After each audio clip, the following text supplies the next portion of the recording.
उत्तर प्रदेश के सहारनपुर जिले की रहने वाली ईशा पंवार का नाम उन 200 प्रभावशाली महिलाओं में दर्ज किया जा रहा है फोर्स मैच के अंदर, जिन्होंने अपने एक कम उम्र में बहुत सारी उपलब्धियां हासिल की हैं।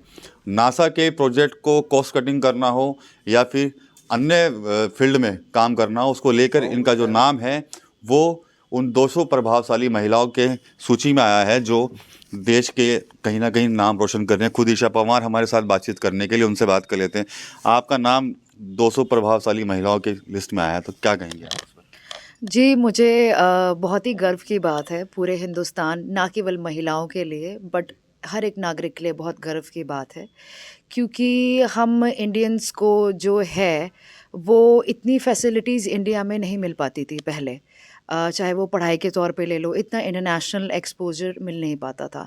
तो मुझे बहुत खुशी है कि आज हमारे देश में नहीं, विदेश में भी लोग मेरा नाम जान रहे हैं, या तमाम उन बेटियों का नाम जान रहे हैं जो अंतर्राष्ट्रीय लेवल पे कुछ करना चाहती हैं और सबको प्राउड फ़ील करा रही हैं। तो मुझे बहुत खुशी है इस चीज़ की।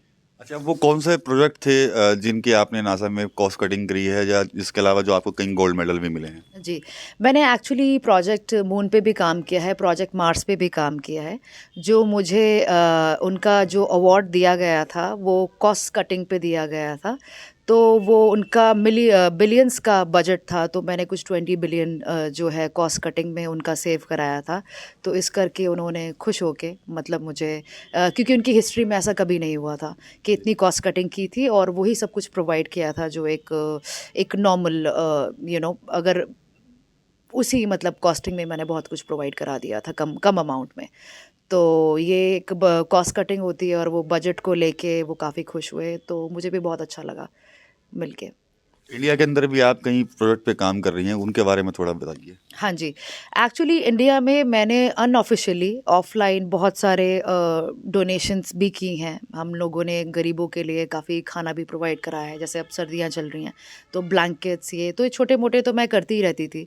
बट मेरा एक विज़न है कि मैं अपना खुद का एक एनजीओ खोलूँ। अमेरिका में तो इसकी बात चल ही रही है। बाकी आने वाले टाइम में यहाँ पे मेरी यही कोशिश रहेगी कि मैं यहाँ पे एनजीओ खोलूँ, जो कि विमेन एम्पावरमेंट के लिए, और जो महिलाएँ हैं जिनके पास कोई साधन नहीं है, जॉब नहीं है, या मान लीजिए जिन्होंने कभी स्कूल नहीं गई हैं, उनके लिए हम दोबारा से एक अपॉर्चुनिटी क्रिएट करना चाहती हैं कि वो दोबारा जाएँ, लाइक हमारी संस्था में आएँ, फ्री सर्टिफिकेशंस कराएँ। तो मेरे ऐसे बहुत सारे जानने वाले लोग हैं जो कि बड़ी-बड़ी पोज़ीशंस पे हैं, और वो तैयार है वॉलंटियर करने के लिए, उनको पढ़ाने के लिए। मैंने खुद काफ़ी सारी यूनिवर्सिटीज़ में लेक्चर दिया है, इंडिया में भी मैंने बड़ी-बड़ी यूनिवर्सिटीज़ में लेक्चर दिया है। तो मतलब हमारा यही एम है कि हमारे पास जितनी भी नॉलेज है, जो हमने बड़े-बड़े विश्वविद्यालयों से ली है, हम उन तक लेडीज़ तक या बच्चों तक पहुँचाएँ, और उन्हें भी हम इस काबिल बनाएँ कि वो अपने पैरों पे खड़े हों और इंडिपेंडेंट रहें, और आने वाली जनरेशन के लिए वो भी कुछ कर पाएँ। अच्छा, कैसा लगता है आपको जब एक भारत की बेटी नासा के अंदर काम करती है और देश का नाम भी रोशन हो रहा है, जी। और अब तो आपका फोर्ब्स मैगजीन में भी जी, नाम आ रहा है जी? जी। एक्चुअली मुझे बहुत खुशी हुई इस बात की। मुझे शुरू से ही एक पैशन था कि मुझे कुछ करना है, अपने देश के लिए करना है, अपने लिए ही नहीं, सबके लिए करना है।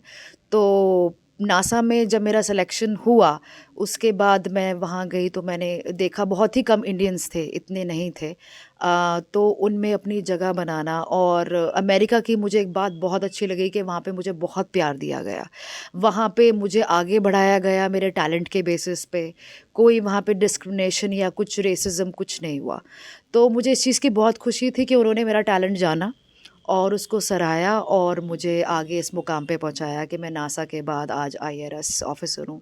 तो मुझे खुशी है इस चीज़ की बहुत। भारत लौटी हैं आप तो राम मंदिर का भी एक उससे पहले आप भारत में वापसी आई हैं, तो जी। क्या लगता है, क्या कहेंगी आप, वहाँ पर जाएंगी या?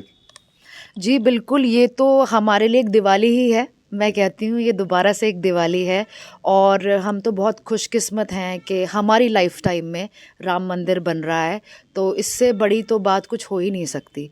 और ये कुछ मेरे ख़्याल से कुदरत का करिश्मा है कि ये संभव हो पा रहा है हमारी सरकार में। और हम शुरू से ही, मैं तो कहती हूँ कि मैं एक प्राउड हिंदू हूँ। मैं एक अपना हर जगह जो है हम बस मेरी तो यही शुभकामना है कि सब आपस में मिलजुल के रहें और एक दूसरे को आगे बढ़ाएं, और हमारा जल्दी कोशिश रहेगी कि हम ज़रूर अयोध्या जाएं। अमेरिका में जब आप रहती थी तो वहाँ पर भी राम मंदिर की बातें होती थी आपके क्लिक्स वगैरह के सामने, तो क्या कुछ माहौल रहता था? जी, वहाँ तो बहुत अच्छा माहौल रहता था क्योंकि वो इंडिया को बहुत ही पसंद करते हैं वहाँ पे। हमारा कल्चर ही इतना वाइब्रेंट, इतना क्लासिकल है कि हमारा देखिए सबसे पुराना इतिहास है। तो जभी भी मैं इंडिया की बात करती थी या फ़ोटोग्राफ्स दिखाती थी या जैसे अभी हमारा जो गवर्नमेंट ने जितने डेवलपमेंट किए हैं, तो उनको देख के सभी बहुत खुश होते थे। सिर्फ़ इंडियंस ही नहीं, बाकी भी बहुत खुश होते थे और हिंदुस्तान तो शुरू से ही एक ऐसी जगह रहा है जहाँ पे योगा ले लो आप, स्पिरिचुअलिटी ले लो, तो हर चीज़ में रिच रहा ही है। और अब राम मंदिर के बनने से तो मैं कहती हूँ टूरिज़्म और बढ़ेगा। ये हर देशवासी के लिए बहुत ही गर्व की बात है और सबको फ़ायदा है इस चीज़ का। टूरिज़्म बढ़ेगा, लोगों को एम्प्लॉयमेंट मिलेगा वहाँ पे, तो ये मुझे बड़ी खुशी हुई कि अब कुछ अच्छा हो रहा है मेरे देश में। अच्छा, क्या आप उन पेरेंट्स को भी कोई मैसेज देना चाहती हैं जो कहीं ना कहीं बेटियों में भेदभाव करते हैं, और आप तो इतनी तरक्की कर लिया, आपने, आपका नाम भी फोर्ब्स मैगजीन में है, तो क्या कुछ मैसेज देना चाहेंगे ऐसे पेरेंट्स को? जी, मैं यही कहना चाहूँगी कि अपने बच्चों को, चाहे वो बेटा हो या बेटी हो, बेटी को इसलिए मैं ज़्यादा एम्फेसिस इस पे ज़्यादा मैं ज़ोर इस वजह से डालती हूँ क्योंकि हमारे देश की महिलाओं बहुत ही बहुत संघर्ष किया है उन्होंने आगे आने के लिए। इक्वल राइट्स के लिए वो अभी तक लड़ती रही हैं और अभी तक लड़ ही रही हैं। तो मैं तमाम पेरेंट्स से यही कहना चाहूँगी कि बिल्कुल मत डरिए, अपने बच्चे पे भरोसा दिखाइए बस। अगर आप अपने बच्चे के साथ हैं तो पूरा समाज साथ होगा। और अपने बच्चों को, चाहे वो लड़का हो या लड़की हो, लड़के के लिए भी मैं ये चीज़ कहूँगी कि अपने बच्चों को इस तरीके की शिक्षा दीजिए अपने लड़कों को कि भई वो औरतों की इज़्ज़त करें, उन्हें स्पेस दें। और ये लड़का-लड़की की बात नहीं है, अगर परिवार से कोई भी एक बंदा आगे बढ़ता है तो पूरी जनरेशन के लिए बहुत अच्छी बात होती है। तो अब हमारे टाइम पे जो था, मेरी फैमिली तो बहुत ही लिबरल थी, मतलब मॉडर्न थी, हमेशा सपोर्ट करा मेरे पापा ने, मेरे दादाजी ने। तो मेरे साथ कभी ऐसा नहीं रहा कि मैं लड़की हूँ तो मैं किसी से कम हूँ। तो शायद मेरा ये परवरिश उन्होंने इस तरीके से करी कि कभी किसी चीज़ का डर रहा ही नहीं।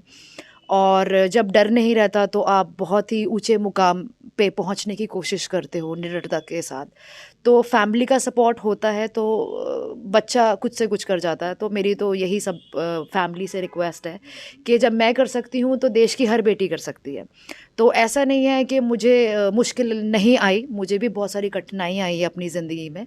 लेकिन कठिनाइयों से निकलने वाले को ही आप विजेता बोलते हैं। तो यही जीवन है। कभी खुशी होती है, कभी गम होता है, but end of the day आप उन सब से आगे निकल कर किसी मुकाम पर पहुँचे और अपने राष्ट्र का, अपनी फैमिली का, सबका नाम रोशन कीजिए। और एक मौका दे के देखिए अपनी बेटियों को, आपको अच्छा लगेगा और आपका नाम ज़रूर रोशन करेंगी वो। कठिनाइयों से लड़ने वाला ही विजेता होता है, ऐसा कुछ कहना ईशा पंवार का। आज हमें भी इनके साथ बैठे हुए प्राउड फील हो रहा है क्योंकि इनका नाम जो है फोर्ब्स मैगजीन में आया है उन 200 प्रभावशाली महिलाओं के जो कहीं ना कहीं अपने देश को लेकर और जिन्होंने कई काफ़ी उपलब्धियां हासिल की हैं। तो ईशा पंवार जो हैं वो एक नज़ीर भी है उन लोगों के लिए जो बेटियों में भेदभाव करते हैं, उनको आगे बढ़ने से रोकते हैं।